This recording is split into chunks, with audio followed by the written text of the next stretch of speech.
So what do I look for? Well, I was at South by Southwest with Older Than America, which has been an amazing ride because I show because it's Native Americans and it's an amazing thing. Anyhow, so I was at South by Southwest and this guy gave me this script called Memories of 100, and he had just written and produced and directed a feature that he sold, and so I read it, and it was terrific, and it was great writing because it always starts with the writing, and I mean something that entertains you, you know, I mean that's what it is. Anything that strikes a chord, you know. Did you option? No, I'm on as a creative producer, so I'm helping raise the money and get talent. Yeah. Nice. We have another entity that's doing the option. Okay. So we created it. So after you read it and liked it, did you pass it around to people you trust? Was that the process? Yeah. Mm-hmm. And then then we talked about rewrites and sculpting and. Nice. You know, the WGA, and when you look at the writers' index on their website, right now anything under $10 million is considered a low-budget film. 3 to 10. Yeah. The new the level of the new contract. So that divides up what you have to pay. But I mean, think about that. $10 million is a low-budget film. That's. Yeah. I mean, in the economy today, that's not a lot of money, but in our minds, that's probably a lot of money. I find For that independent filmmakers. a lot of people run out of money in post-production.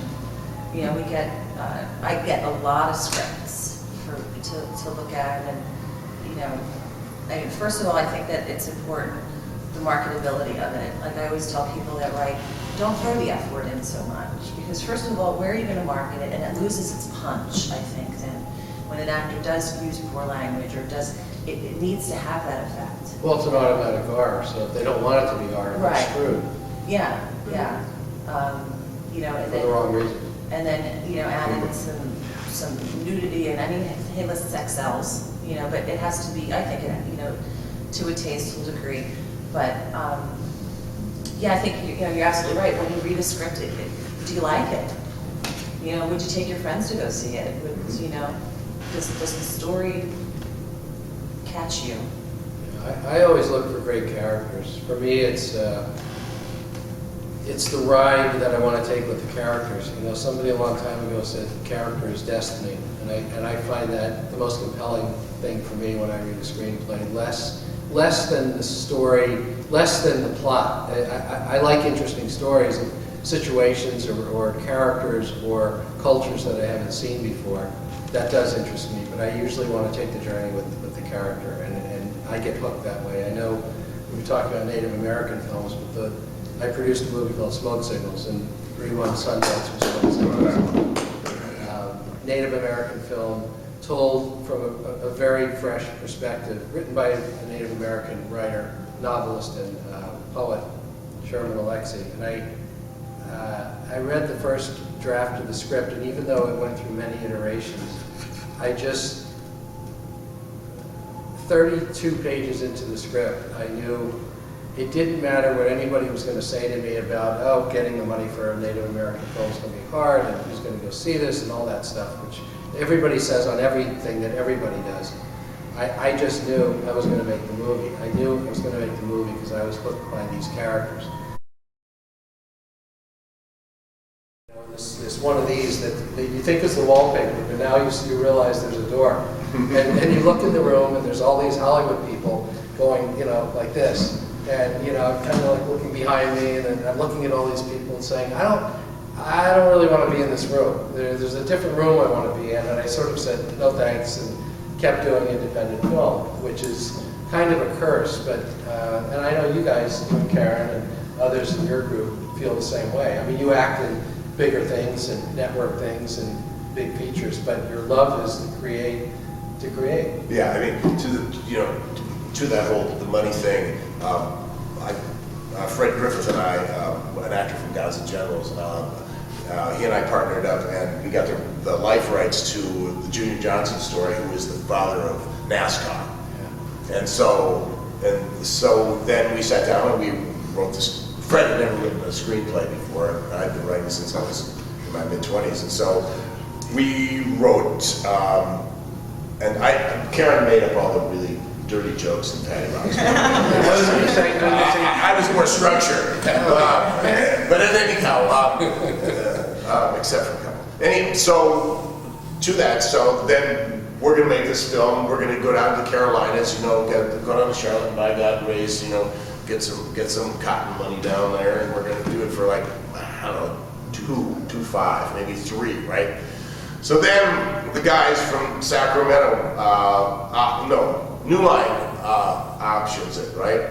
And then, so we sold it to them, and the option ran out, so we got the check and got the movie back. And then, and then we optioned it to Redwood Palms, which was a $30 million film fund, and they went bust, and they got it back. But the producer from Redwood Palms took it to Tony and Ridley Scott's company, who bought it, paid us again, patted us on the back, and jacked the budget from $3 to $80 million, and went, "Thanks, Chris. Okay, we're good. Goodbye." So it's, I don't know. It's a weird business. I'd like to have a Home Alone. It was nice. So, maybe this is the time to make my refurbishing of the romantic comedy genre. That's my goal. But beyond that, I don't know. I just am going to keep writing features until one sticks. Are you going to be making any of your own, do you think, along the way? Maybe low-end digital? Yes, I've made, this is my 9th film, the one showing tomorrow. And yes, it's just a matter of getting the money. And I don't want to jinx it, because, I talk to people about money, but it can go away like that, so. After you're done your films, do they live online, or do they live somewhere else on DVD? Well, this is interesting. I have had offers for distribution for my films and could not afford to distribute them because there's this that upfront fee. sad. It's ridiculous. You have to pay for your own error and emissions insurance, $4,000 for a short film, and I can't do that. And your own deliverables, it's madness. We incorporated a scene like that tomorrow. My short. It's called The Never Has Beens, and it's gig stories. It's about this band trying to make it in Louisiana, because I play in Louisiana. We used all Louisiana musicians, and we shot in Louisiana. We rented an alligator, which the alligator almost ate my wife, but it sounds like a punchline of a freaking joke. Yeah. But it starts off with what you were saying, Susan. My other daughter, Lizzie, plays this representative from the label, and these two guys fly in from Louisiana to have a big meeting in Hollywood. Well, what's it going to be? And she lays out this whole thing about how they're going to have demographics and the thing. They're going to, it's going to be great. They're all keyed. And then my friend Chris Edelman comes in and sits down and says, "Okay, well, then this is the deal. It's $40,000. And I go, "I'm giving away the bunch right now. It doesn't matter." And he goes, and I say, "Well, great, write the check, baby." And he said, No, it's $40,000 from you, or $40,000 from 20 from each of you, and then we'll rep your songs." And then, fees and expenses. It's for fees and expenses. And then when fees and expenses, then we'll start paying. So you're going to sign me, and it's going to cost me $40,000. And that's a scene right out of A&M Records. I mean, it was actually, it's amazing. So I asked you how much money you needed, and you told me how much you're hoping for. And there's that's a little wiggly, To make the film right, how much does it cost? To make it right, to be honest, the film that I was just played in here, if you scratch the camera from the expenses, we paid about $1,700 for it. So just, to put it in perspective, that's what I'm used to, Get a really good gaffer, get a really good sound guy, get a really good mix, get really good color and post. Okay, hire a great narrator. Mm-hmm. And go Broadway show doesn't have a good weekend too. And how you Well, no, but I'm saying, so, you know, if you're gonna, the thing, if you wanna do a movie, you know, you have to hire people, Yeah. right, who are good at what they do. It's like, you know, it's important. And don't forget your post-production costs. It's so great. You can go in and I'll be in the, you know, be cutting and you go, you know, I don't like that frame. Do you think it's a little loose? Let's tighten that bad boy up, right? I mean, you can just, you know, especially like the red, you know, because it doesn't really lose pixels.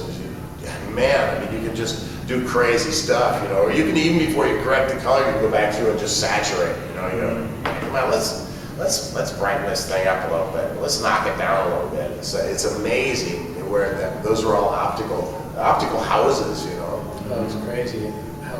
I haven't shot anything on film in 5 years, and probably never will. You know, once I started shooting digitally, I was just, that's it. All of this stuff that you need to do is so much cheaper in post.